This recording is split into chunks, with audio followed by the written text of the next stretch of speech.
Hi മക്കളെ, നമസ്കാരം. നമ്മുടെ മലയാളത്തിലെ പെരുന്തച്ചൻ എന്ന ആ കവിതാഭാഗം പാഠഭാഗം നമ്മൾ എന്ത് ചെയ്യാൻ പോവാണ്, ഒന്ന് പരിശോധിക്കാൻ പോവാണ്. പാഠസംഗ്രഹം ഉണ്ടാകും, ചോദ്യോത്തരങ്ങളുണ്ടാകും, പാഠഭാഗം സെറ്റായിരിക്കും. പെരുന്തച്ചൻ എന്ന് കാലങ്ങളായിട്ട് നമ്മൾ പറഞ്ഞു കേട്ട ആ പേര്, തൻ്റെ മകനെ ഉളിയെറിഞ്ഞു കൊന്നു മകനോടുള്ള അസൂയ കാരണം എന്ന് പാടിപ്പറഞ്ഞ ആ കഥയെ പെരുന്തച്ചൻ്റെ വീക്ഷണകോണിലൂടെ ഒരു പുനരാവിഷ്കരണം, ഒരു പുനർവിചിന്തനം നടത്തുകയാണ് ജി ശങ്കരക്കുറുപ്പ് എന്ന മഹാകവി. നമുക്കെന്ത് ചെയ്യാം, പാഠഭാഗത്തിലേക്ക് പ്രവേശിക്കാം, പാഠസംഗ്രഹം നോക്കാം. എങ്ങനെയാണ് ആ ഒരു കാഴ്ചപ്പാടിനെ പെരുന്തച്ചൻ നമ്മുടെ മുന്നിൽ അവതരിപ്പിക്കുന്നത്? ജി ശങ്കരക്കുറുപ്പ് എറണാകുളം കാലടിക്കടുത്തുള്ള നായത്തോട് എന്ന സ്ഥലത്ത് ജനിച്ചു. ആദ്യ ജ്ഞാനപീഠ ജേതാവാണ്. ഓടക്കുഴൽ, സാഹിത്യ കൗതുകമൊക്കെ കൃതികളൊക്കെ എന്ത് ചെയ്യുക, നിങ്ങളൊന്ന് ഓർത്ത് വെക്കുക. കവിതാ സംഗ്രഹത്തിലേക്ക് വരാം. പെരുന്തച്ചൻ്റെ ചിന്തകളിൽ നിന്നാണ് നമ്മുടെ കവിത ആരംഭിക്കുന്നത്. ഇന്നെനിക്ക് ഇത്തിരി സുഖം തോന്നുന്നുണ്ട്. എത്രയോ നാളായി ഞാൻ വീടായ ഈ പൊത്തിൽ ചുരുണ്ട് കിടക്കുകയാണ്. അസുഖമായിട്ട് കിടപ്പിലായിട്ടുണ്ട് വാർദ്ധക്യ കാലഘട്ടത്തിൽ. വാതരോഗം എൻ്റെ എല്ലിലെ മജ്ജ മുഴുവനും കാർന്ന് തിന്ന് ഞാനിപ്പോൾ പ്രേതത്തെ പോലെ ആയെങ്കിലും ഇപ്പോഴും ജീവനോടെ തന്നെ ഉണ്ട്. മരിച്ചു പോയിട്ടുമില്ല. എഴുന്നേക്കാൻ പറ്റാത്ത അവസ്ഥയിൽ ഞാൻ കിടപ്പിലായി പോയി എന്ന് ആര് പറയുന്നു? നമ്മുടെ പെരുന്തച്ചൻ പറയുന്നു. ഉളി വെക്കുമ്പോൾ കട്ട പൊന്നുപോലെ തിളങ്ങുന്ന പ്ലാവും കളിവഞ്ചി വെട്ടാൻ കാതലുള്ള തേന്മാവും നിറയെ പോയതും കായ്ച്ചു നിൽക്കുന്ന ഈ മീനമാസക്കാലത്ത് ഇറയത്ത് ചെന്നൊന്ന് നോക്കുവാൻ കഴിഞ്ഞിരുന്നെങ്കിൽ. അദ്ദേഹം ഒരു തച്ചനാണ്, ആശാരിയാണ്. അതുകൊണ്ട് തന്നെ നല്ല മരങ്ങൾ, നല്ല കാതലുള്ള മരങ്ങൾ കാണാനുള്ള ആഗ്രഹം ആ കിടപ്പിൽ കിടക്കുമ്പോൾ അദ്ദേഹത്തിന് തോന്നുന്നുണ്ട്. എൻ്റെ പറമ്പിലാണെങ്കിൽ ഒറ്റ കുറ്റിവാഴ പോലും ഇല്ല ഒന്ന് കാണാൻ. എവിടെയെങ്കിലും ഒരു മരം കാണാൻ ഇപ്പോൾ എനിക്ക് കൊതിയാണ് എന്ന് ആ ആശാരി എന്ത് ചെയ്യുന്നു, മനസ്സുകൊണ്ട് ചിന്തിക്കുന്നു. ഉളിയമ്പൂരാല മൈതാനത്തിൽ 9 ആളുകൾ പിടിച്ചാലും പിടിമുറ്റാത്ത ഒരു തമ്പകമുണ്ട്. വളവും പോടും കേടുമില്ലാത്ത ആ മരം എൻ്റെ കണ്ണുകൊണ്ട് ഇന്ന് നോക്കിയിട്ട് 80 കോളിനപ്പുറം ഉണ്ടാകും. അത് മുറിച്ചിട്ടാൽ ഈ നാട്ടിലെ പുരയുടെ മുളമോന്തായങ്ങൾ മാറ്റാനും ഉത്തരത്തിനും ആ ഒരൊറ്റ മരം മതി. അല്ലെങ്കിൽ ഊരാൺമക്കാർ വിചാരിക്കുന്നത് പോലെ ചെത്തി ഇല്ലമാളികൾക്ക് ചീലാന്തിക്ക് ഉപയോഗിക്കാം. എൻ്റെ ഈ തടി, കാരണം ആശാരി ആയതുകൊണ്ട് അതുമായിട്ട് ബന്ധപ്പെട്ട ജോലികളാണ് അദ്ദേഹം മനസ്സിൽ കാണുന്നത്. എൻ്റെ ഈ തടി, അതായത് ശരീരം ദ്രവിച്ചു തുടങ്ങി. ഇനി ഞാൻ ആഗ്രഹിച്ചാലും ഉളിയെടുത്ത് പണി ചെയ്യാനാവില്ലല്ലോ. കറിവെറ്റിലയുടെ തുണ്ടും കൊട്ടടക്കയും 100 തരി പുകയില ഞെട്ടും തപ്പിക്കൊണ്ട് വെടിവെച്ചാൽ പോലും കേൾക്കാത്ത നാനി പടിമേലിരിക്കുന്നു. തൻ്റെ ഭാര്യയെക്കുറിച്ചുള്ളൊരു സൂചന ആര് പറയുന്നു? നമ്മുടെ കവി പെരുന്തച്ചൻ പറയുന്നു. ഭാര്യയുടെ അവസ്ഥ എന്താ? കറിവെറ്റിലയുടെ തുണ്ടും കൊട്ടടക്കയും 100 തരി ചുണ്ണാമ്പ് പൊടിയും പുകയില ഞെട്ടും തപ്പിക്കൊണ്ട്. കണ്ണും വളരെ കൃത്യമായിട്ട് കാണുന്നില്ല, ചെവിയാണെങ്കിൽ ഒട്ടും കേൾക്കുന്നില്ല. അതുകൊണ്ടാണ് വെടിവെച്ചാൽ പോലും കേൾക്കാത്ത നാനി പടിമേലിരിക്കുന്നു. വയറ് ചുരുങ്ങി അവളും കിളവിയായിരിക്കുന്നു. പൂത്ത ചെമ്പകത്തൈ പോലെ നിവർന്ന് കടഞ്ഞെടുത്ത ശരീരത്തോടുകൂടി ചിരിച്ച് 3 കൂട്ടി മുറുക്കി ചുവപ്പിച്ച് പൂത്ത വെള്ളല പോലെ നിന്നത് ഞാൻ ഓർക്കുന്നു. പുരികം നരച്ച് ആ കണ്ണ് ചിതൽ തിന്ന പുരവാതിലിൽ കൂടി കുറേ നേരം അലഞ്ഞു. അവൾ പണ്ട് എങ്ങനെയായിരുന്നു? നല്ല സൗന്ദര്യമുള്ളവളായിരുന്നു. പൂത്ത ചെമ്പകത്തെ പോലെ നിവർന്ന് കടഞ്ഞെടുത്ത ശരീരത്തോടു കൂടി ചിരിച്ച് 3 കൂട്ടി മുറുക്കി ചുവപ്പിച്ച് പൂത്ത വെള്ളല പോലെ നിന്ന ആ നാനിയാണ് ഇപ്പോൾ വയറൊക്കെ ചുരുങ്ങി കിളവിയായിരിക്കുന്നു. ആ എൻ്റെ ഭാര്യയായ നാനിക്ക് ഒന്ന് പൊങ്ങുവാൻ, ഇരിക്കുന്നിടത്ത് എഴുന്നേൽക്കുവാൻ സാധിച്ചിരുന്നെങ്കിൽ നിരങ്ങി നീങ്ങുന്ന ഈ കിഴവനെ ആ കൈകൾ എന്തുമായിരുന്നു, താങ്ങുമായിരുന്നു. പെരുന്തച്ചൻ വിതുമ്പി. ആ ഓർമ്മയെ വായിക്കാൻ എന്ന വിധം ചുളിവേറെ വീണ നെറ്റിയിൽ മെല്ലിച്ച കയ്യാൽ തടവി. പണി ചെയ്യുവാൻ വയ്യെങ്കിലും ഏന്തി വലിഞ്ഞ് പണിശാലയിൽ ചെന്നിരിക്കാൻ കഴിഞ്ഞിരുന്നെങ്കിൽ മുഴക്കോലും ഉളിയും പണിക്ക് ഉപയോഗിക്കുന്നതിൻ്റെ ആഹ്ലാദം ഇപ്പോഴും ഞാൻ നുണയുമായിരുന്നു. കരിവീട്ടിയുടെ കാതൽ കടഞ്ഞ് കമിഴ്ത്തി വെച്ച മരവി പോലെയുള്ള ആകാശത്തിൽ അകലെയായി കാണുന്ന ചെമ്പ് താഴികക്കുടത്തോടു കൂടിയ മേന്മയേറിയ തൃക്കോവിൽ തീർത്തത് ഈ കൈകൾ കൊണ്ടാണ്. ഞാൻ ഉളി പിടിച്ച കൈകൾ കൊണ്ട് എൻ്റെ മകൻ ക്ഷേത്രധ്വജത്തിൻ്റെ മുകളിൽ കൊത്തിവെച്ചിരിക്കുന്ന ഗരുഡൻ്റെ ചിറക് ഇപ്പോഴും ചലിക്കുന്നതായി തോന്നുന്നു. ആളുകൾ മകനെ പുകഴ്ത്തുന്നത് കേട്ടപ്പോൾ തനിക്ക് അസൂയ തോന്നിയെന്നാണ് ആളുകൾ പറയുന്നത്.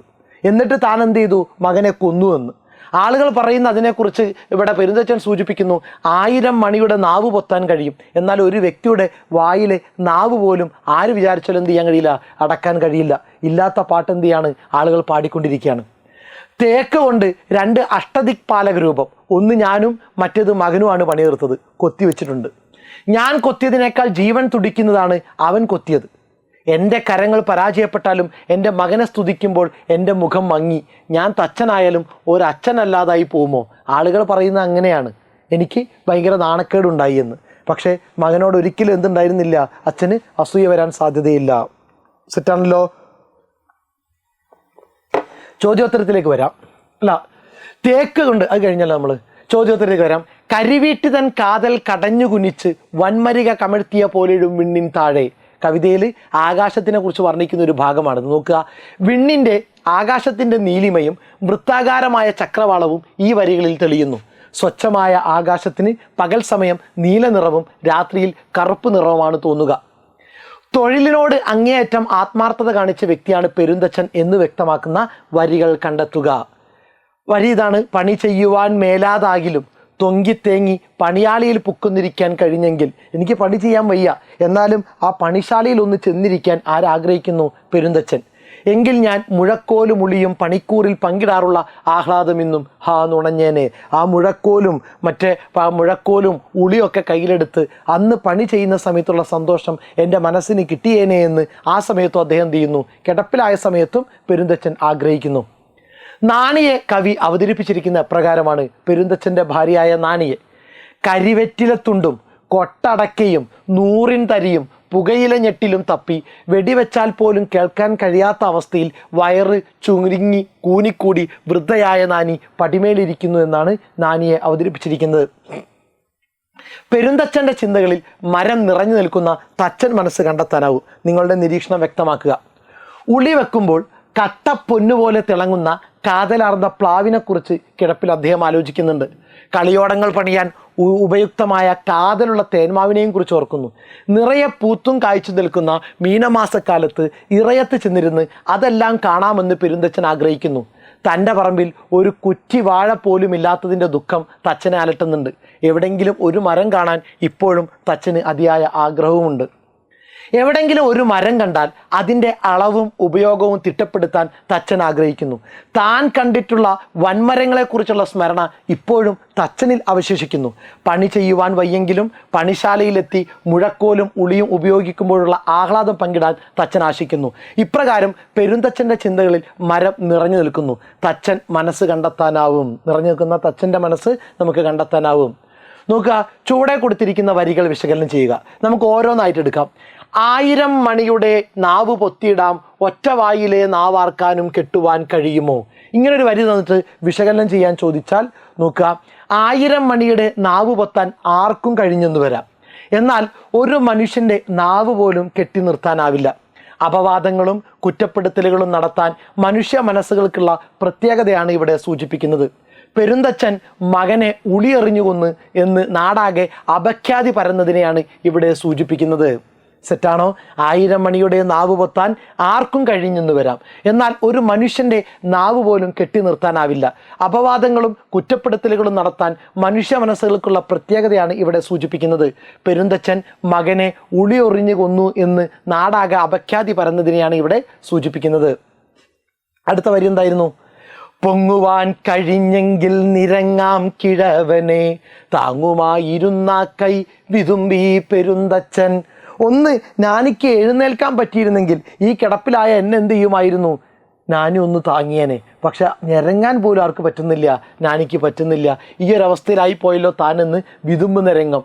ഇതിൻ്റെ വിശകലനം ചെയ്തു കഴിഞ്ഞാൽ എങ്ങനെ നമുക്ക് എഴുതാം?